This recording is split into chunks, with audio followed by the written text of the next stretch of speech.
안녕하십니까, 김방입니다. 청년이 주도하는 SNS에서는 흥미로운 현상이 나타납니다. 똑같이 자신의 부를 과시하더라도 그 부가 어디서 비롯됐느냐를 중시합니다. 자신이 번 돈으로 잔뜩 사들인 명차는 과시해도 부러움의 대상이지만 부모 돈으로 산 명품 자랑은 견디질 못합니다. 특별히 형평성과 공정성에 대한 감정이 폭발하는 공간이 바로 SNS입니다. 예전에는 젊은이들이 정의감을 표출하는 방법이 물리적 시위에 참여하는 것밖에 없었고 그 때문에 많은 대가를 치러야 했죠. 지금은 그저 컴퓨터나 휴대폰에서 자판을 누르기만 하면 됩니다. 어제 선동열 감독이 야구 국가대표 선수 선발과 관련한 해명 기자회견을 했습니다마는 SNS가 이 문제로 그토록 들끓은 것도 그 일이 형평성에 어긋나거나 공정하지 않다고 느껴섭니다. 자신의 실력과는 관계없이 개인이나 구단이 군 면제를 위해 선발에 힘썼다는 의심을 산 거죠. 선 감독은 일체 불법이나 청탁이 없었다고 주장하고 나섰습니다마는 SNS상에서는 여전히 납득하지 못하겠다는 의견이 지배적이고 국정감사나 그 이상의 방식을 통해 논란이 매듭지어질지도 모르겠습니다. 이 SNS상에서 의견을 내거나 그것을 홍보의 장으로 활용하라는 이들이나 기업들은 바로 이 점을 유의해야 됩니다. 아무리 독특하고 재미가 있어도 청년층의 정의감이라는 선을 넘어서는 안 됩니다. 이게 SNS 시대의 마케팅의 기본입니다. 자, 금요일 성공예감 김방입니다. 시작하겠습니다.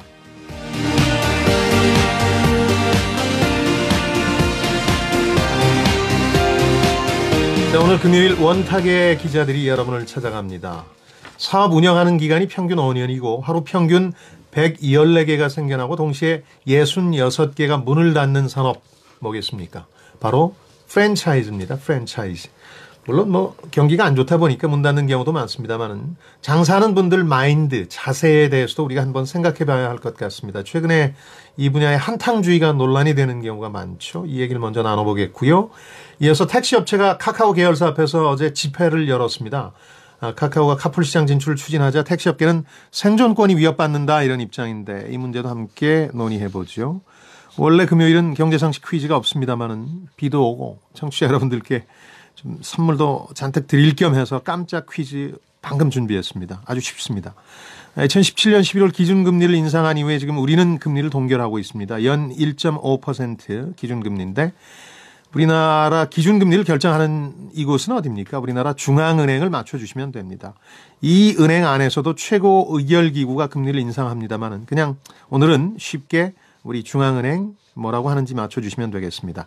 자, 짧은 문자 50원, 긴 문자 100원이 드는 샵 9730번이나 KBS 콩으로 참여해 주시면 되겠고요. 팟빵과 KBS 콩 통해서 언제든지 저희 방송은 다시 듣게 하실 수 있습니다. 문자나 콩, 페이스북뿐만 아니라 팟빵으로 댓글 남겨주시던데 팟빵으로 참여해 주신 분들 가운데도 당첨자를 뽑아서 선물 보내드리겠습니다. 그리고 페이스북 라이브 방송도 지금 막 시작했습니다. KBS 1라디오. 자, 원탁의 기자들 함께합니다. 유튜브에서 성공예감 원탁의 기자들 이렇게 검색하시면 동영상으로 보실 수 있습니다.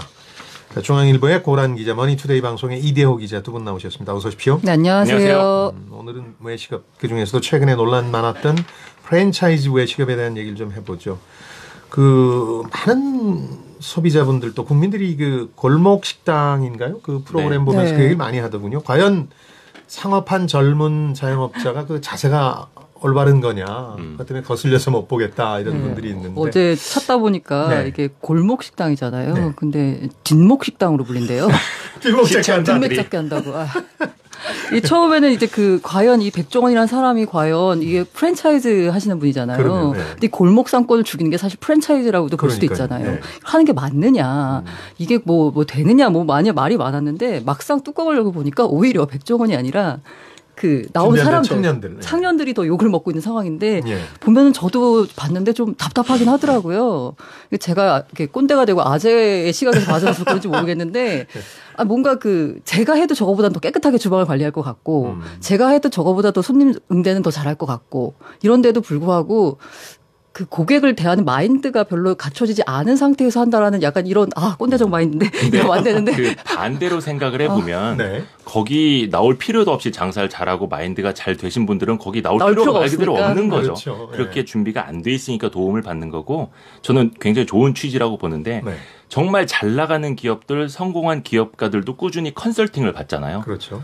뭐 어디 회계법인이나 컨설팅 회사에 몇 억씩을 주고 컨설팅을 주기적으로 받는데 네. 일반 소상공인들은 그런 거 하기 어렵단 말이에요. 네. 주변에 성공한 사업가들 만나기도 쉽지가 않고 그런 분들한테 그런 경험과 지식을 전달할 수 있는 기회가 생긴다는 건 상당히 좋은 거죠. 다만 뒷목 잡기 하는 거는 재미적 요소죠, 뭐 방송에서의. 예. 그런가요? 그건 좀 논란이 과장하는 있었죠. 것도 없지 않아 있을 거고. 과장하거나 예. 이제 편집의 묘를 발휘한 것도 있을 테니까 그런 건 있는데 다만 아까 이제 외식 기업가의 지원뿐만 아니라 정부 지원 같은 것도 네. 이제 많이 하려고 정부도 하고 있고 그런데 네. 이 특히 최근에 일종의 그 대박을 쫓아서 자영업적으로 온 청년 세대들도 꽤 많거든요. 식당을 중심으로. 네. 이쪽에 자세에 문제가 있는 건 아니냐 이런 지적들이 있는데요.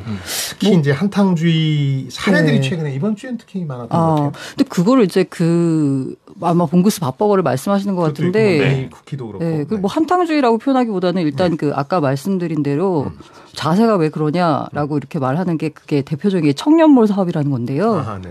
이 전통시장 활성화를 위해서 빈 점포를 활용해서 청년 실업을 해소하고 청년 그렇죠. 시장에 젊은 고객들을 불러들인다는 취지에서 2016년부터 시작했는데 차업자 522명에게 269억 원을 들였습니다. 돈 많이 줬군요. 네, 인테리어 보증금, 임대료, 컨설팅 다 지원했는데요. 결과적으로 뚜껑을 열고 보니까 3명 중 1명이 폐업을 했습니다. 이게 보면 청년몰의 사업비가 국비가 50%, 지방비가 40%, 자부담이 10%거든요. 그러니까 뭔가 자기 자본 투입이 적다 보니까 내가 진짜 이거 안 하면 망한다라는 그러니까 뭐 하직생의 강호를 하는 게 아니라 한번 해보지 뭐 이렇게 하는 것도 있고 더군다나 그 전통시장으로 하는 곳이 애초에 유동인구가 그렇게 많지 않은 곳인데 거기다 청년들을 몰아넣는다고 장사가 되는 건 아니거든요. 네. 그래서 이렇게 보면 이 자영업을 하게 되는 계기가 본인이 정말 내가 외식업에 뜻이 있어서 막 나간다. 백종원 같은 케이스가 그런 케이스죠. 본인이 진짜 외식업을 하고 싶었다고 하시니까. 그런데 지금 상황을 보면 일자리가 없으니까 자영업을 하는 케이스거든요. 마지못해. 왜 마지못해. 그러니까 사실은 그리고 자영업 예. 창업자의 3분의 2 가량이 쉽지 않은 걸 알면서도 도전했던 이제 은퇴층, 고령 생계형 창업이었는데 최근에 네. 왜 그런지는 모르겠는데 하여튼 젊은 세대들이 일자리를 구하기 힘들어지면서 그렇겠지만 도전이 거센데 이쪽은 이제 남들하고 좀 달리하니까 성공 가능성은 약간 높아 보이는데 네, 생계형 네. 창업에 비해서 뭐 카페나 식당이나 좀 해볼까 하는 절박한 심정 없이 하는 게 그 프로그램을 통해서 느껴지거든요. 네네. 그렇죠. 그래서 이제 준비된 자세가 아니다라고 아니다 하는. 이런 그 얘기를 프랜차이즈 업에 대해서 한 가지 더 이해를 하시면 좋을 게 예. 이번에 봉구수 밥버거의 이제 최대 주주가 변경이 됐습니다만 네. 그 M&A 자체가 다 부정적인 건 아니거든요. 네. 사실은 훨씬 더 능력이 있고 역량이 있는 더 큰 기업에게 팔려서 거기에서 시너지를 발휘해서 사업을 더 키워줄 수 있다면 아니 뭐 오세린 그 봉구수 밥버거 대표도 뭐 마약 전과가 있다고 하는데 그렇게 뭐 마약 사범이라고 손가락질하면서 그런 그 사람이 계속 경영하도록 놔두는 게 그럼 옳은 거냐? 아니면 내내 치킨에 넘겨서 더 키우도록 하는 게 맞는 거냐? 뭐 선택의 문제일 수는 있는 거죠. 그리고 또 하나가 문제는 이제 그 점주들과 채무 관계도 정리가 안 된 상태에서 알리지 않았고 채무 몰래 관계를, 팔고 네. 해외로 나갔다. 그거 그래서 어제 제가 안 그래도 공정위 가맹거래과 한번 물어봤어요. 이게 그럼 법적으로 저촉이 되는 거냐? 결과적으로 법적으로 저촉이 되는 게 없더라고요. 뭐냐면 그래요? 프랜차이즈업을 하려면 가맹본부가 1년에 한 번씩은 공정거래위원회 정보공개서라는 걸 등록을 해야 그렇죠. 되잖아요. 고시를 하죠. 그렇죠. 그 가맹본부의 현황에 대해서 알려야 되는 건데 근데 최대 주주가 변경이 되면 인수합병이 생기면 30일 이내에 그 정보공개서를 새로 변경 등록을 해야 된대요. 아하. 근데 그게 9월 말에 들어왔다는 겁니다.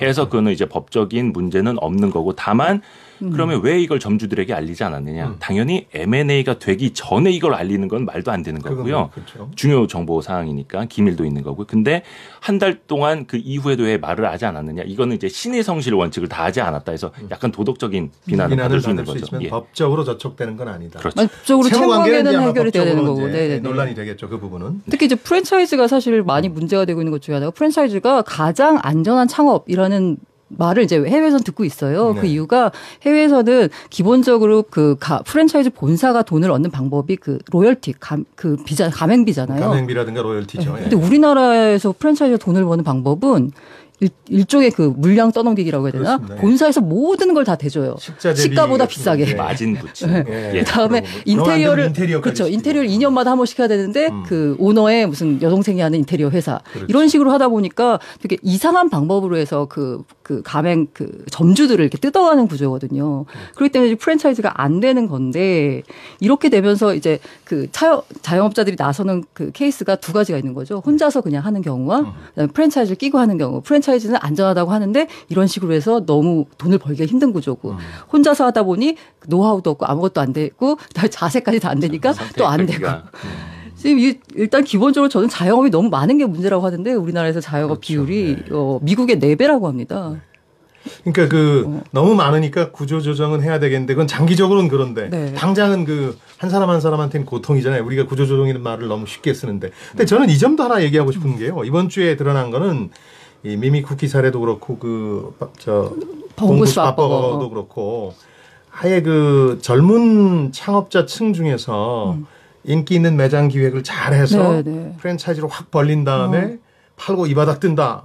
공공연히 얘기하는 경우가 있거든요. 그래서 젊은 사장들이 단순히 자영업을 창업하는 게 아니라 프랜차이즈를 악용해서 한탕을 하려는 애들도 많이 나타나고 있고 두 가지가 아주 전형적이었다. 예. 누구나 빨리 돈 벌고 싶고 뭐 하긴 그렇죠. 또 다른 일 돈 벌어서 또 하고 싶고 이런 심리는 누구나 가질 수 있거든요. 근데 그것 자체가 불법은 아니니까 이건 사람들이 잘 판단을 해야 되는데 뭐냐면 정말 맛집으로 처음에 소문이 나서 장사가 정말 잘 돼서 나도 하나 분점 내주세요. 이런 식으로 해서 프랜차이즈 업이 된 식당과 애초에 내가 프랜차이즈 사업을 하기 위해서 벌려놓은 말 그대로의 사업을 기획성 사업을 잘 구분을 하셔야 되는데 그걸 잘 모르고 접근하시는 분들 많아요. 예전에 그 프랜차이즈 카페를 창업하셨던 분이 그걸 이제 좀 망하게 안 좋게 된 다음에 그때도 이제 점주들과 마찰이 많았는데 그 다음에는 햄버거 프랜차이즈를 했다가 그건 역시도 비슷한 과정을 거치면서 큰 마찰을 겪었던 적이 있거든요. 근데 그 사람은 이름 석자만 검색해 보면 나오는 사람이에요. 근데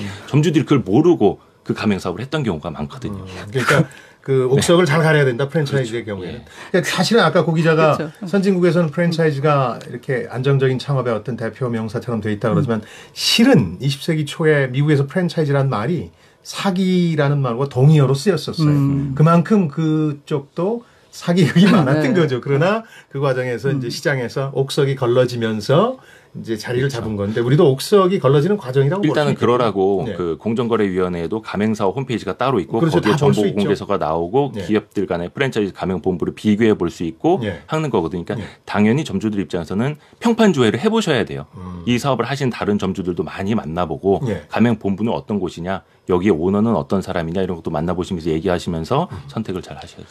그러니까 결국 이 부분은 뭐 정부가 어떻게 한다, 시장이 어떻게 한다 이런 걸 기대하기보다 우선 이 창업을 하시려는 자영업자분들이 이 옥석을 잘 가리는 데서부터 시작돼야 프랜차이즈라는 사업이 우리나라에서 이렇게 뭐 이제 사기가 극성을 부리는 게 아니라 이제 안정된 창업의 어떤 대명사다 이렇게 자리를 잡을 수 있겠군요. 그러다 보면 좀 문제 있는 것들이 떨어져 나가. 물론 시간은 좀 걸리겠지만. 그렇죠. 그리고 창업을 할 때 뭐 안 되면 뭐 진짜 말 그대로 뭐 그런 치킨집이나 하나 해볼까 이렇게 접근하셔서는 정말 안 되는 게 수요 분석이나 아니면 상권 분석도 제대로 안 된 상태에서 일단 창업하고 보는 거는 좀 아닌 것 같거든요. 바로 그렇죠. 우리가 치킨집이라고 너무 쉽게 생각을 하는데 치킨집을 하더라도 정말 주변에서 보면 성공을 할 수밖에 없는 사람과 실패를 할 수밖에 없는 사람이 보이더라고요. 왜 우리가 프로그램에서도 많이 만나보는 것처럼 그냥 앉아서 핸드폰이나 하고 있고 막 이런 사람보다 그 시간에 뭐 예를 들면 오후 한 6시쯤 되면 어떤 분은 치킨 2마리 냄새가 많이 나는 프라이드를 들고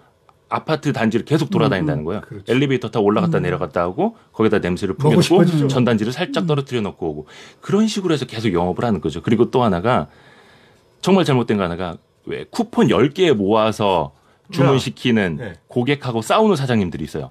왜 쿠폰으로 주문하면서 미리 말 안 했느냐.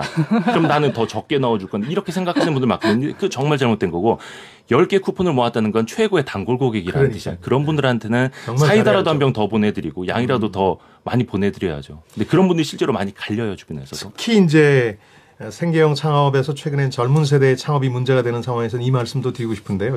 자영업계에서는 MF론이라고 해요. 머더 앤 파더 그래서 엄마 돈으로 창업하는 거, 엄마 아빠 돈으로 창업하는 거. 이 결혼 자금 미리 좀 땡겨달라. 이런 얘기를 하는데 이거 100% 망해요. 이렇게 되면. 그러니까 이렇게 절박함이라는 게 있을 수가 없잖아요. 그러니까 제가 집 근처에 있는 뭐 공원 옆에 있는 상가를 보면 커피집이 2개가 붙어 있는데 네.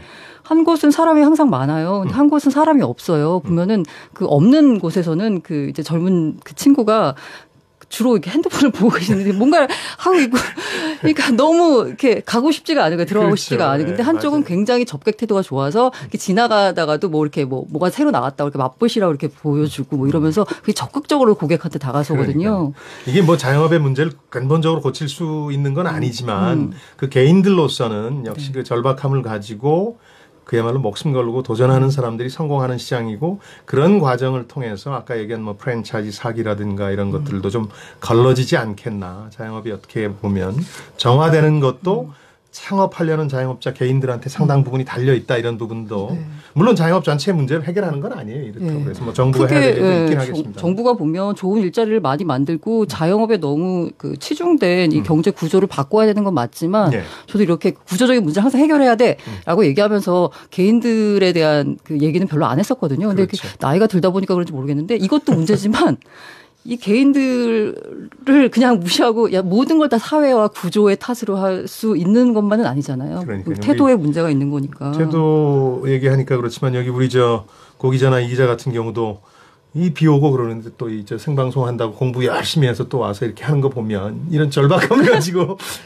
자영업은 아니지만 하고 계신 거니까. 특히 이런. 이제 제가 뭐 주변에서 많이 보는 게 뭐냐면 그 자영업자들 중에 이렇게 젊은 친구들도 있고 뭐 물론 나이 들었는데 이 오픈 시간을 제대로 안 지키는 분들 꽤 많아요. 술 먹었다고 늦게 하고. 네. 장사의 기본은 일상화거든요. 이러면은 소비자가 저 집은 항상 문을 여는 집이 아니네라고 생각하고 다른 집을 가게 되는 거거든요. 근데 그걸 되게 쉽게 생각하는데 젊은이들이 창업 많이 한 홍대상권이나 이런 데 가면 다 시간 안 지켜요.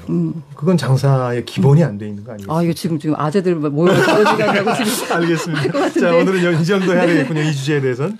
자, 성공예감 원탁의 기자 듣고 계신 지금 시각이 9시 27분이고요. 지금 비가 많이 오는군요. 지역별로 태풍 콩레이 영향으로 비가 많이 온다는 문자가 많습니다. 네. 김종수 님이 국제영화제가 취소가 됐어요. 행사가 취소된 거겠죠. 일부 야외 행사들이 취소가 됐을 겁니다. 네네. 비가 제법 많이 내립니다. 부산 쪽. 조희권님, 포항 비가 많이 옵니다. 4948번님, 제주는 지금 막 호우 상태라면서요. 태풍 영향으로 비가 많이 오네요. 했네요. 태풍 피해 없도록 좀 만반의 대비를 해 주셔야 되겠습니다. 조금 조용히 지나갔으면 좋을 텐데. 콩레이 태풍. 자, 두 번째 주제 잠시 후에 얘기해 보도록 하겠고요. 짧은 문자 50원, 긴 문자 100원이 드는 샵 9730번이나 KBS 콩으로 퀴즈 정답 보내주셔도 되고 비 피해 없으신지 그 비 관련 상황 보내주셔도 되겠습니다.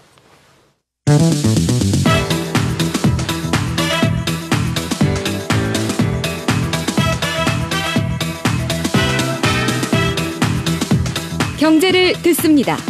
성공을 부릅니다. KBS 1라디오 성공예감 김방희입니다.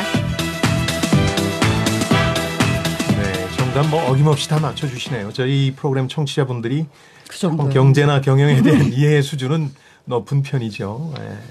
4075번님, 식당 5년째 운영 중인데 큰 욕심 안 부리고 직접 요리하고 좀 조그맣게 하니까 주위에 동종업종 생겨도 경쟁력이 있어요 해주셨는데 그러니까요. 작게 시작해서 큰 욕심 없이 하다 보면 그래서 고객의 마음을 얻으면 그게 이제 성공의 출발점이죠. 자영업은 처음부터 막 큰 돈 주변에서 빌려서 하면 이제 어려워지는 거고요. 0857번님, 부모님께서 슈퍼 하시는데 항상 상도를 강조하시는데 요즘 프랜차이즈 대표들 상도가 없어서 아쉽습니다. 그러니까요. 이게 어느 분야나 그러나 이제 이런 시행착오들이 좀 있겠죠. 좀 나아지지 않을까요? 자, 택시와 카카오 카풀 얘기를 좀 해보죠. 어제 택시업계가 정확하게는 이제 카카오의 자회사에 가서 집회를 열었는데 일정 보니까 하루로 끝날 집회도 아니고 이게 카풀 때문에 벌어지는 갈등인가요? 네, 그렇죠. 어제 벌어진 거는 택시 4개 노사단체가 있는데 이 비상대책위원회를 꾸렸어요. 그래서 카카오 자회사인 카카오 모빌리티 앞에서 이제 택시 생존권 사수 결의대회 이걸 여신 거고요. 카풀 서비스를 중단하라 이게 이제 목적이고. 근데 지금 일반적으로 다 카풀 서비스가 허용된 건 아니잖아요. 제한이 있잖아요. 그래서 이게 시위가 아까 이번에 끝나지 않는다는 게 그러니까 18일에서 17일까지는 청와대 앞에서 1인 시위하시고요. 예. 18일에는 광화문에서 전국 택시 종사자 3만 명이 참여하는 사수 결의대회를 연다고 합니다. 근데 요게 그 관점의 차이일 수도 있는데 네. 일단 법령이 좀 미비한 부분이 있어서 사람들이 싸울 수밖에 없는 그래요. 구조가 있더라고요. 이게 뭐냐면 여객자동차 운수사업법 제81조 1항 1호인데요. 예. 원래 이 부분이 그 자가용 자동차를 돈 받고 운송에 안 되잖아요, 쓰는 거를 이게. 이제 안 되도록 하는 법인데 네. 거기에다 예외를 두는 거예요. 아. 근데 그 한 줄이 들어간 게 뭐냐면 예. 출퇴근 때 승용 자동차를 함께 타는 경우 요걸 예외로 둔다라는 거니까 시간도 옆에 명기가 따로 뭐 세칙이나 규칙으로 정해져 있지 않아요. 그러네요. 애매하네요. 그러니까 택시업계에서는 이걸 빌미로 해서 불법 영업들이 그러니까 나는 오후 2시에 출근하는데요. 하고 카풀 서비스를 이용하면 어떻게 단속할 거냐. 실효성 떨어진다. 이렇게 지적을 하는 거고 네. 또 반대되는 입장에서는 이거를 더 확대를 시켜야 된다. 뭐 4차 산업혁명위원회라든지 이런 데서도 그런 검토를 많이 하고 있는 뭐 거죠. 우버 같은 그런 네. 이제 택시 공유 서비스 자체가 세계적으로 워낙 유행하고 있으니까 우리도 좀 거기서 뒤처지지 말아야 된다 이런 입장이 하나 있을 수 있고 대신 이제 택시업계 입장에서는 당장도 영업이 잘 안 되는데 그럼요. 좀 어려우시니까. 걸리는 문제긴 하죠. 아까 말씀하신 그 택시 여객 운수사업법 그 부분에 대해서 실제로 이 업계 1위 업체가 예. 지난해 11월에 출퇴근 시간 선택제를 도입을 했어요. 운수사업법엔 분명히 출퇴근 시간에만 하지 말아라라고 하니까 예. 그 운수 사업자가 선택하는 거예요. 나는 출퇴근 시간이 오후 2시부터 5시야. 나는 출퇴근 시간이 5시부터 8시야. 갖다 붙이면 되겠군요. 갖다 붙이면 그럼요. 되니까. 이렇게 해서 이제 이 업체는 야, 이거 우리 법에 저촉되는 거 아니야. 문제 없어라고 서비스를 시작했으나 네. 택시업계가 너무 반발하니까 서울시가 경찰에 수사 의뢰를 해가지고요. 예. 그 회사가 뒤집힌 거죠. 그리고 결과적으로 그래서 해서 다 그런 스타트업들이 지금 영업을 못 하고 그래서 여기 있어요. 대표 물러나고 구조조정되고 뭐 지금 거의 회사가 예. 이제 문을 닫을 위기에 놓여 있는 거고요. 그러니까 이제 카카오는 카풀 서비스를 추진하겠다. 이걸 혁신의 문제로 보자. 이해 집단의 반대 때문에 4차 산업혁명 네.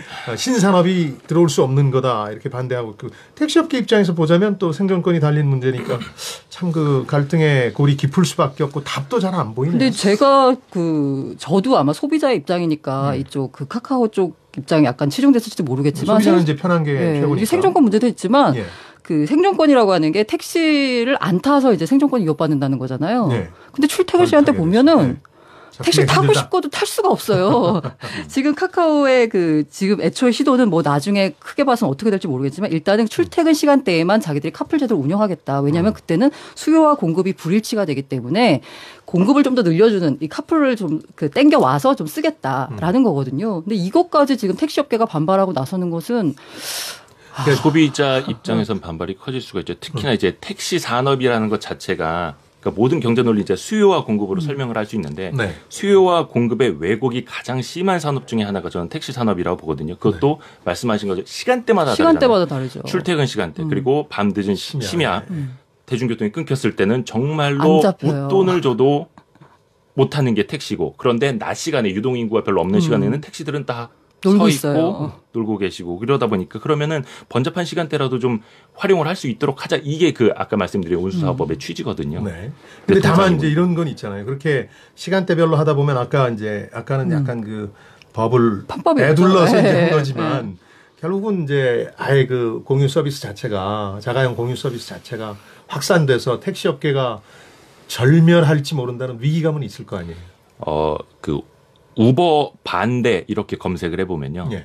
전 세계적으로 택시 기사님들이 시위한 게 다 나옵니다. 2014년부터 전 세계적으로 그랬죠. 뭐 영국, 스페인, 프랑스, 미국 다 그래요. 그러니까 어떤 나라든 그러니까 택시라는 인프라가 잘 구축된 나라일수록 갈등이 더 큰 거죠. 오히려 택시라는 인프라가 잘 안 돼 있는 후진국에서 그랩이라든지 우버라든지 뭐 중국 디디 출신이라든지 이렇게 땅덩이 넓은 나라 오히려 그런 공유 경제 더 빨리 활성화되는 아이러니한 측면이 있어요. 이게 지금 택시 업계와의 갈등 문제에서만 끝나지 않는 게 예. 그 우버가 예. 우버나 뭐 디지출시 이런 그랩 이런 데가 다 지향하는 게 뭐냐면 결과적으로 해서 이런 그 자기들이 굴리는 이 택시 요걸 가지고 해서 데이터를 축적을 해가지고 나중에 그 무인 택시나 아니면은 그 자동 모빌리티 사업 이거에서 확장하겠다는 거거든요. 이래서 쉽게 말하면 요즘 현대차 같은 경우에도 이쪽 우리나라에서는 지금 투자가 막혀가지고 오히려 뭐 팔고서 떠나고 이렇지만 해외에서는 지금 투자를 엄청 많이 했거든요. 그렇더군요. 예. 예, 이런 차량 공유 서비스 업체. 왜냐하면 거기 그 데이터를 모아가지고 이 완성차 업체들도 개인한테 파는 게 아니라 이제는 이런 공유 업체들한테 차를 파는 게 더 메인이 되는 이런 구조로 바뀌어가고 있는 거거든요. 그러니까 일단 교통의 일종의 혁명이 벌어지고 네. 있는 단계니까 지금 택시냐 뭐 차량 공유 서비스냐 이런 것조차도 그냥 그런 태풍에 날아갈 수도 그렇죠. 있다. 이건 지금 단기적인 그럼요. 거고 나중에 보면 아예 그냥 택시 기사라는 그 직업 자체가 사라질지도 모르는 상황에 네, 있는데 여기서도 좀 그 씁쓸한 게 뭐냐면 이번에 네. 택시 기사님들이 반발을 하는 게 그 카카오 드라이버라는 앱 있잖아요. 네, 네. 그걸로 이제 우리가 콜을 많이 받아서 쓰고 있고 그렇죠. 그렇게 하면서 카카오에 득이 되도록 많이 인프라를 확장을 해줬는데 이제는 너희가 카풀 서비스하면서 택시 산업을 죽이려고 하느냐. 근데 이 예를 그런 감정적인 불만이 그렇죠. 많으시더라고요. 우버에다 갖다 대면 뭐냐면 네. 우버의 궁극적인 목표는 무인 택시로 활성화하는 거예요. 지금도 무인 많이 택시. 개발을 하고 있고 네네. 이제는 아예 드라이버 없는 택시로 활성화하겠다. 누구나 스마트폰으로 4시 밖까지 부르는. 그러면 지금 우버 드라이버들이 상당히 많잖아요. 그렇죠. 개인적으로 운행하시는 분. 그러면 나도 그러면 자율주행차 개발을 위한 용도나 자금 활용 측면으로 활용당하는 거네? 이렇게 또 반발을 하실 수가 있는 거거든요. 그러니까 네. 굉장히 조금 슬픈 현실이기는 해요. 슬픈 그러니까 이게 그냥 현실인데 단순히 이해 집단 간의 갈등이나 산업 간의 마찰이 아니라 사실은 그 4차 산업혁명이라는 어떤 큰 태풍도 네. 여기 관련돼 있으니까 예. 단순하게 어디가 옳다 혹은 어디가 피해를 보고 있다 이렇게 얘기할 수는 없다. 게다가 이런 말씀이시군요. 네. 이게 4차 산업혁명이 뭐 국경이 있는 게 아니잖아요. 그렇죠. 우리만 이렇게 막는다고 해서 우리만 모빌리티가 안 되는 게 아니라 결과적으로 보면 우리 업체의 경쟁력은 다 뺏기게 되고 해외 업체들이 와가지고 나중엔 이걸 다 장악할 거란 말이에요. 시장을 우리가 이렇게 하고 있는 사이에. 좀 어려운 얘기를 좀 하면서 그 며칠 전에 저희도 소식으로 전해드렸는데 기본요금 오른다는 얘기 있었는데 네. 서울시는 뭐 그런 적 없다 그러고 이게 뭐가 맞습니까? 아직 확정된 건 아니다라는 논의 거겠죠. 중이다. 제가 보기엔 올릴 것 같은데요. 아직 도장은 안 찍었다 예. 이거겠죠. 아 그리고 사실 택시 요금이 안 오르긴 안 올랐어요. 2000 몇 년인가요? 13년 말? 13년인가 예. 그때 한번 3,000원 오르고 하나도 안 올랐기 때문에 최저임금이 55% 올랐거든요. 그 사이에. 근데 지금 택시 요금 올린 게 뭐 33% 오르니까 많이 올린다 하는데 그거 따지면 많이 올리는 게 아니죠. 그리고 저는 네. 그 택시 기사님들도 이제 많이 들으시잖아요. 그럼요. 업계분들도 많이 들으시고 그 말씀을 하나 좀 어줍지 않은 조언이지만 드리고 싶은 게 지금은 택시 운전자들이 반발을 하지만 나중에 소비자들이 반발을 할 수가 있어요. 그렇겠죠. 이렇게 되면 왜 기본요금 올려줘야 되는 거냐? 올려주지 말아라. 그럼 만약에 소비자 단체가 나서서 택시 승차 거부 운동 한다면 어떻게 되겠죠? 그러니까 여론은 시간이 갈수록 사실은 택시 법인들에게 혹은 운전자분들한테 불리하게 돌아갈 수가 있거든요. 왜냐하면 이 공유 경제가 가져다주는 효용이 상당히 크기 때문에. 소비자 편리성 면에서 뭐 아주 왜냐하면 지금도 뭐 미국이라니 중국이라니 동남아 여행하신 분들은 크랩택시, 우버택시 한두 번쯤은 맞아요. 타보셨거든요. 그렇죠. 정말 편리합니다. 편해요. 가격도 투명하고 그런 분들 앞에서 이게 그다음 뭐안 사실은 싸워도 시간 되고. 싸움일 수도 있는데 시간 싸움이죠. 네, 그러니까 택시는 특히 서울 수도권 같은 경우는 과잉 공급돼 있잖아요. 그러니까 네. 아까 얘기한 일부 시간대 빼놓고는 이제 택시 영업이 잘 안 되고 있는 상황인데 이런 새로운 서비스가 등장하는 거에 대해서 위기감을 느끼는 건 당연한데 문제는 이 산업 전체가 이제 상당히 미래 생존 가능성이 떨어지고 있다는 거니까 글쎄요, 뭐 지금 다른 걸 하라고 말씀드릴 수는 없겠습니다만은 그런 어떤 시대적 흐름을 비껴나가기는 어렵다. 우리 처음 기자가 됐을 때요, 식자공이라는 직업이 있었어요. 그 신문을 컴퓨터로 만드는 게 아니라 글자를 금속 글자를 짜주는 뽑아내가지고 네, 짜는 네, 건데요. 그분들이 굉장히 많았어요, 네. 언론사에. 근데 대부분 다 그 장기적으로 보면 뭐 이제 회사 내에서 이제 토론도 가시죠. 있었고 그랬지만 일자리를 잃으셨거든요. 그래서 그런 점들도 있다는 점을 좀 고려해서, 그러니까 택시 기사님들이 어려움을 모르는 게 아니라 그 개인적인 어려움에도 불구하고 큰 태풍이 불고 있다. 그렇게 이해를 하시면 한 될 것 가지 같습니다. 더 말씀을 드리자면 네. 저는 우버 택시를 몰면 다 좋은 줄 알았어요. 그러니까 네. 미국에서도 처음에는 이제 법인들이 많이 반대를 했는데 나중에 우버 택시를 모시는 분들이 만족도가 높아졌다는 거예요. 왜냐하면 자기가 활용할 수 있는 시간이 많아졌고 그렇죠. 네. 자기가 선택해서 영업을 할 수가 있고 뭐 몸을 가외 돈을 벌 수 있었으니까. 그렇죠. 또. 가외돈을 벌 수도 있고 그런데 얼마 전에 뉴욕타임스가 보도를 한 내용인데 이 네. 공유경제라는 게 소사업가들을 많이 만들어낼 수 있을 거라고 기대를 했는데 그렇죠. 결국에는 저소득자만 많이 양산을 한다. 우버 택시 드라이버들의 시간당 평균 수입이 뭐 뉴욕 기준이긴 합니다만 8.55달러 해서 뉴욕시 최저시급 13달러에도 못 미치고 있다. 미치네요. 그러니까 결국 공유경제라는 게 빵을 나눠 먹는 게 아니라 그 빵을 부스러기 내서 그 부스러기 가루들을 나눠 먹는 거 아니냐 이런 지적들이 이유네요. 많거든요. 근데 그렇게 빵 부스러기를 나누면서 편익이 높아지는 건 소비자예요. 가격이 낮아지고 서비스가 높아지니까. 그렇죠. 소위 말해서 긱 이코노미라고 하잖아요. 그 긱이라고 해가지고 이제 뭐 옛날에 재즈 단기 그 세션을 말하는 건데 그게 단기적으로 하다 보니까 회사에서 고정적으로 임금 비용을 뭐 4대 보험이나 뭐 해가지고 지출할 필요가 없으니까 시간당 단가로 따지면 훨씬 더 싸지는 거예요. 그렇죠. 그래서 이런 게 이제 긱 이코노미가 이제 최근에 이제 문제가 되고 있는 거고 뭐 그거에 대한 대안으로 이제 기본소득 얘기까지 나오고 있는 건데 얘기를 좁혀서 우리 택시만 놓고 보자면 네. 저는 지금 모빌리티 앞에 가서 데모하시고 그다음에 계속해서 1인 시위 예정됐고 했는데 이번 기회에 그 소비자들의 대충 반응이 뭐냐면 택시 요금 그래 올려줄 수는 있는데 올리는 대신에 서비스를 좀 높여달라. 출퇴근 시간대에 이렇게 제가 오히려 택시를 타면 제가 소비자인데 제가 고마워요. 태워주셔서 고맙습니다라고 해야 되는 거고. 그다음에 예를 들어서 가까이 간다고 만약에 승차 거부를 하면 제가 승차 거부를 하기 때문에 목적지를 말을 안 하고 일단 타요. 타면 아저씨가 어디 가냐고 물어봐서 가까이 간다 그러면 그때부터 아저씨가 화를 내기 시작하세요. 저한테. 싸워야 돼. 소비자 입장이 있고 사실은 길게 보자면 소비자 입장의 어떤 산업의 변화를 이끄는 건 분명하니까 택시업계도 그런 점도 이제 또 그래서 이번 요금 해야 인상과 되겠죠. 네. 이 카풀 출퇴근 시간 이용은 좀 약간 뭐 바토라고 하긴 좀 그렇고 주고받기를 하시면서 빗길이 되지 않겠네 이렇게 전망하고 계신 거군요. 알겠습니다. 자, 중앙일보의 고란 기자, 머니투데이 방송의 이대호 기자였습니다. 두 분 오늘 말씀 고맙습니다. 네, 고맙습니다. 네, 감사합니다.